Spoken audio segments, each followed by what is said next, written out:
আসসালামু আলাইকুম। ষষ্ঠ শ্রেণী গণিত ষান্মাসিক সামষ্টিক মূল্যায়ন 2024-এর 10 তারিখ প্রশ্নের সম্পূর্ণ সমাধান এখন দেওয়া হবে। দলগত কাজ 1.1.1-এর উত্তর হবে বিদ্যালয় প্রাঙ্গণে এবং আশেপাশে বড় গাছের সংখ্যা আনুমানিক 120টি। 1.2 ষষ্ঠ শ্রেণীতে আমাদের শাখায় আছে 60 জন শিক্ষার্থী, শিক্ষক 15 জন, কর্মচারী 5 জন, তাহলে মোট 80 জন। 1.3 বিদ্যালয় প্রাঙ্গণ এবং আশেপাশে আনুমানিক 120টি বড় গাছ রয়েছে। গাছগুলো গড়ে প্রায় 274 লিটার অক্সিজেন তৈরি করে। তাহলে একটি বড় গাছ প্রতিদিন গড়ে প্রায় 274 লিটার অক্সিজেন তৈরি করে, তাহলে 120টি গাছ প্রতিদিন অক্সিজেন তৈরি করে। 274 গুণ 120, 32,880 লিটার। 1.4-এর উত্তর, ষষ্ঠ শ্রেণীতে আমাদের শাখায় মোট জনসংখ্যা 60 জন। তাদের অক্সিজেন প্রয়োজন, মানে গড়ে অক্সিজেন প্রয়োজন, এখানে ঘরে না গড়ে হবে, গড়ে অক্সিজেন প্রয়োজন 378 লিটার। তাহলে একজনের প্রতিদিন অক্সিজেন প্রয়োজন 378 লিটার, তাহলে 80 জনের অক্সিজেন প্রয়োজন, গুণ করে দিব, এখানে 80 না 60 জন হবে। 60 জনের অক্সিজেন প্রয়োজন, 60 জনের অক্সিজেন প্রয়োজন আমাদের কত? 22,680 লিটার। বড় গাছ 1.5-এর উত্তর, বড় গাছ প্রতিদিন গড়ে 32,880 লিটার অক্সিজেন তৈরি করে। আমাদের বিদ্যালয়ে যতগুলো গাছ আছে, 60 জন অক্সিজেন প্রয়োজন 22,680 লিটার। তাহলে যেহেতু 32,880 বড় 22,680 থেকে, সুতরাং আমাদের শাখায় প্রতিদিন যে পরিমাণ অক্সিজেন প্রয়োজন সেই পরিমাণ অক্সিজেন বিদ্যালয়ের গাছগুলো থেকে উৎপন্ন হচ্ছে। অতএব বলা যায় প্রয়োজনীয় সংখ্যক বড় গাছ আমাদের বিদ্যালয়ে আছে। তারপরে একক কাজ একের 1 নম্বরের উত্তর, আমাদের পরিবারের সদস্য সংখ্যা 3 জন। তাদের প্রতিদিন গড়ে অক্সিজেন লাগে 378 গুণ 3, 1134 লিটার। 2 নম্বর, গড়ে একজন মানুষের অক্সিজেন লাগে 378 লিটার, তাহলে আমাদের পরিবারের সদস্যদের অক্সিজেন লাগে 1134 লিটার। তাহলে তাদের অনুপাত 378 অনুপাত 1134। 3 নম্বর, 2 নং হতে প্রাপ্ত অনুপাত 378 আর 1134-এর সমতুল অনুপাত বের করতে বলেছিল। সমতুল অনুপাত আমরা প্রথম যে অনুপাত, দ্বিতীয় অনুপাত, পূর্ব রাশি উত্তর রাশি দুইটাকে 2 দিয়ে গুণ করেছি, গুণ করে এটা পেয়েছি। 4 নম্বর, আমরা জানি একটি গাছ একদিনে অক্সিজেন দেয় প্রায় 274 লিটার। তাহলে 274 লিটার অক্সিজেন পেতে গাছ প্রয়োজন একটি। তাহলে আমাদের পরিবারের জন্য লাগে 1174 লিটার। তাহলে 1174 লিটার অক্সিজেন পেতে গাছ প্রয়োজন 4.15টি। এখন গাছ তো আর দশমিকে হয় না, সেহেতু 5টি গাছ প্রয়োজন। 5 নম্বরের উত্তর, 4 হতে পাই আমাদের পরিবারে অক্সিজেনের জন্য গাছ প্রয়োজন 5টি। তাহলে আমাদের বাড়িতে গাছের সংখ্যা 25টি, সুতরাং আমাদের দরকারের চেয়ে বেশি গাছ রয়েছে +20।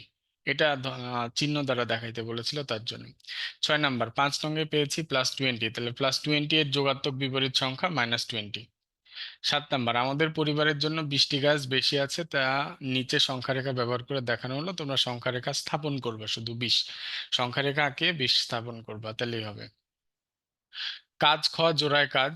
আমরা দুইজনে গত 5 মাসে ফেব্রুয়ারি থেকে জুন মাস সকল বিষয়ের জন্য আনুমানিক 1500টি কাগজ ব্যবহার করেছি।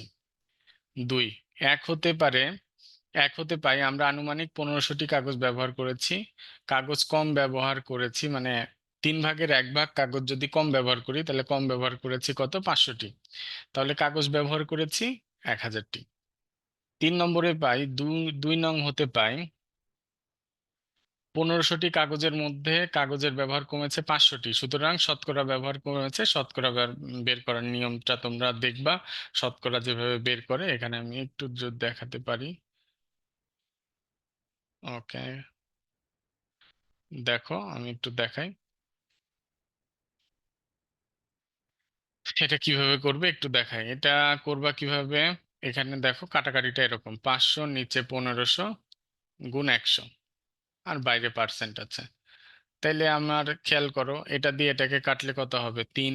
3 দিয়ে 100-কে কাটলে আমাদের 33.33 হয়।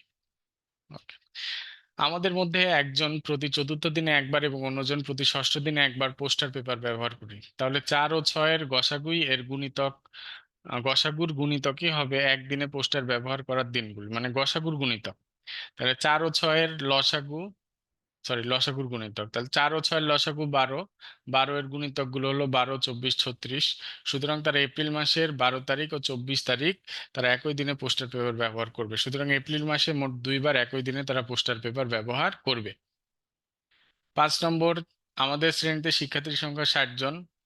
খ, 60 জনকে 2টি করে পোস্টার পেপার দিলে হবে 120টি। তাইলে খেয়াল করো, এখানে প্রশ্নে বলেছিল যে 5 ভাগের 3 ভাগ দেয়। তাহলে 5 ভাগের 3 অংশ সমান 120টি, তাহলে এক অংশ সমান কতটি? কাটাকাটি করে দেখো, 200টি হবে। সুতরাং শিক্ষক 200টি পেপার নিয়ে এসেছিল। তারপর বলেছে আমাদের পোস্টার পেপার দিয়েছেন 120টি, 120টি পোস্টার পেপারের মূল্য 450 টাকা, একটি পোস্টার পেপারের মূল্য কত? ভাগ করে দিবা। দলগত কাজ 2 সব থেকে ক্রিটিক্যাল এটা, এবং এর পরেরটা একটু ক্রিটিক্যাল। প্লট 1 বলেছে প্লট 1-এ কতগুলো চারা রোপণ করা যাবে। দেওয়া আছে আয়তাকৃতি, দৈর্ঘ্য বরাবর 26টি এবং প্রস্থ বরাবর 17টি চারা রোপণ করা যায়, পাশাপাশি দুটি চারা হবে, এটা চারা না, চারার মধ্যে দূরত্ব 1 মিটার। তাহলে আয়তাকৃতি প্লটের দৈর্ঘ্য হবে কত আমাদের? 25 মিটার, 1 বিয়োগ হবে আয়তাকৃতি প্লটের প্রস্থ হবে 16 মিটার। সুতরাং আয়তাকৃতি প্লটের ক্ষেত্রফল হবে দৈর্ঘ্য গুণ প্রস্থ, 25 গুণ 16। এখন এখানে বিয়োগ করলাম কি জন্য আমি একটু দেখাই। এমনি মনে করো যে আমার এখানে আমি পাঁচটা গাছ লাগাইতে পারবো।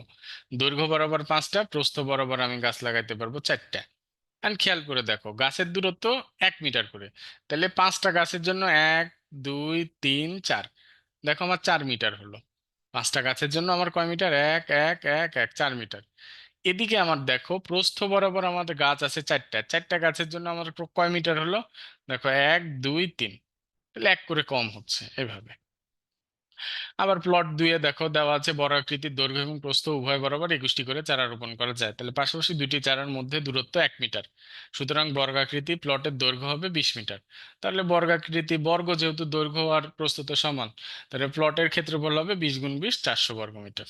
ওকে, ক্ষেত্রফল বের করতে বলেছিল। এবার বলেছে কয়টি করে চারা রোপণ করা যাবে। প্লট 1-এ চারা রোপণ করা যায়, প্লট 1 বরাবর চারা রোপণ করা যাবে কয়টি বাবা? 52টি। তাহলে দৈর্ঘ্য বরাবর। আর প্রস্থ বরাবর চারা রোপণ করা যাবে কতটি? 15টি। কি জন্য 2 বাদ দিলাম ভালো করে খেয়াল করো। আমি যদি দৈর্ঘ্য বরাবর 5টা রোপণ করি আর প্রস্থ বরাবর যদি 4টা রোপণ করি, তাহলে ভালো করে খেয়াল করো, আমি দৈর্ঘ্য বরাবর এই যে 1টা, 2টা, 3টা, 4টা, 5টা রোপণ করলাম। কিন্তু প্রস্থ বরাবর আর যে 1টা, 2টা, 3টা, 4টা, 5টা, দৈর্ঘ্য বরাবর এপারেও 5টা এপারেও 5টা। তাহলে আমার প্রস্থ দেখো, প্রস্থ বরাবর 2টা কমে গেল, এই পাশে দৈর্ঘ্য একটা খাইছে, এই পাশে দৈর্ঘ্য একটা খাইছে। তাহলে আমার প্রস্থ বরাবর কয়টা? 2টা কমে যাবে, তার জন্য 2 মাইনাস করা হয়েছে। সুতরাং প্রস্থ বরাবর, পারাপার না, বরাবর চারা রোপণ করা যাবে 30টি। প্লট 1-এ মোট চারা রোপণ করা যাবে তাহলে 52টি আর 30টি 82টি। প্লট 2-এও একই রকম ভাবে হিসাব করা হয়েছে, দৈর্ঘ্য বরাবর চারা রোপণ করা যাবে 21টি, তাহলে দৈর্ঘ্য বরাবর 42টি। প্রস্থ বরাবর চারা রোপণ করা যাবে 21 বিয়োগ 2টি, 2টি বাদ যাবে, তাহলে 19টি করে 38টি। তাহলে মোট চারা রোপণ করা যাবে প্লট 2-এ 80টি। তাহলে প্লট 1-এ হলো কয়টি? প্লট 1-এ হলো আমাদের কয়টি? 82টি। আর প্লট 2-এ হলো কতটি? 80টি। এখন খেয়াল করো, আহ পাশাপাশি দুটি চারার মধ্যবর্তী দূরত্ব 1/2 মিটার, এটা এই যে এরকম হাফ আছে, 1/2 মিটার হয়, সেক্ষেত্রে প্লট 1-এ চারার সংখ্যা তোমরা এত ঝামেলা না করে দিয়ে দিবা। এই যে এভাবেও করতে পারো অথবা সরাসরি লিখতে পারো, চারার সংখ্যা হবে, প্লট 1-এ চারার সংখ্যা ছিল, প্লট 1-এ চারার সংখ্যা ছিল, চারার সংখ্যা 82টি। অতএব প্লট 1-এ চারার সংখ্যা হবে 82 গুণ 2টি সমান 164টি, নাকি? থাকে, এভাবেই করো তোমরা। এভাবে করতে গেলে আবার একটু ঝামেলা আছে, একটু ঝামেলা হবে। এভাবেই করো, দৈর্ঘ্য বরাবর চারার সংখ্যা হবে কয়টি? 26 গুণ 2 বিয়োগ 2টি, 102টি। প্রস্থ বরাবর হবে কি করে হলো আমি একটু দেখা দিচ্ছি কি করে হলো, একটু খেয়াল করো। দৈর্ঘ্য বরাবর চারার সংখ্যা, আমার একটা জিনিস খেয়াল করো, এখানে আমার চারা আছে কয়টি বাবা? চারা আছে মনে করো 6টি। এখন 1/2 মিটার করে যদি কম হয়, 1/2 মিটার করে যদি কম হয়, তাহলে এর ভেতরে আবার চারা ঢুকবে দেখো। এই যে 1/2 মিটার করে হলে এর ভেতরে আবার চারা লাগানো যাবে। তাহলে আগে ছিল 6টি, 1, 2, 3, 4, 5, 6, এবার কয়টি হচ্ছে? 1, 2, 3, 4, 5 6 7 8 9 10 11টি। তাহলে 6টি ছিল, হলো 11টি, তার মানে কি 6-এর দ্বিগুণ থেকে এক কম। তাহলে আমার দৈর্ঘ্য আছে 2 বার, মানে 2 পারে। তাহলে তার জন্য 26 গুণ 2, 2 পারে দৈর্ঘ্য। আমার কথা বুঝেছো? 26 গুণ 2, এটা তো আমার যেহেতু ডাবল হচ্ছে, হাফ, যেহেতু হাফ হাফ হচ্ছে তার জন্য 2। আর যেহেতু দৈর্ঘ্য 2 বার আছে তার জন্য 2। আর যেহেতু 2 পারে দৈর্ঘ্য তার জন্য 2 বিয়োগ। প্রস্তুতেও একই রকম। তাহলে প্লট 2-এ চারা হবে কতটি? 170, 160টি। প্লট 1-এ আমার হলো কতটি? 170টি। আর প্লট 2-এ হলো 160টি। তাহলে আমার বলতে বলেছে যে কোন প্লটে আমি চারা রোপণ করব বা কোন প্লট নির্বাচন করব। যে আমি প্লট 1 নির্বাচন করব, কারণ প্লট 1-এ কি আমার চারা সংখ্যা বেশি হবে। তারপরে একক কাজ 2, 1 নম্বরে ষষ্ঠ শ্রেণীতে আমাদের শাখায় শিক্ষার্থী আছে 60 জন। তাহলে এর বাগানে গাছ আছে 120টি। তাহলে একজন শিক্ষার্থী যত্ন করবে কয়টি গাছ? 2টি করে গাছ।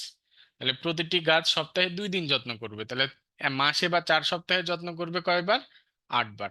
তাহলে প্রত্যেক শিক্ষার্থী মাসে 8 বার যত্ন করবে, প্রতিবার 2টি করে গাছের যত্ন করবে। 2 নাম্বার, মোট শিক্ষার্থী 60 জন, বিতর্কের জন্য বাইরে থাকে 1/5 অংশ, তাহলে বাইরে থাকে 12 জন, তাহলে অবশিষ্ট থাকে 48 জন। তাহলে একজন শিক্ষার্থী যত্ন করবে 2.5টি করে গাছ। তাহলে উক্ত সপ্তাহে 2.5টি করে গাছের যত্ন করবে শিক্ষার্থী, যে কয়জন অবশিষ্ট থাকবে।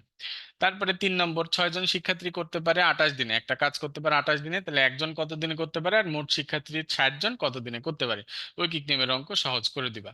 আর আজকে বিভিন্ন কাজ থেকে নতুন যা শিখলাম, আজকে বিভিন্ন কাজ থেকে শিখলাম গাছপালা আমাদের জন্য অতীব গুরুত্বপূর্ণ।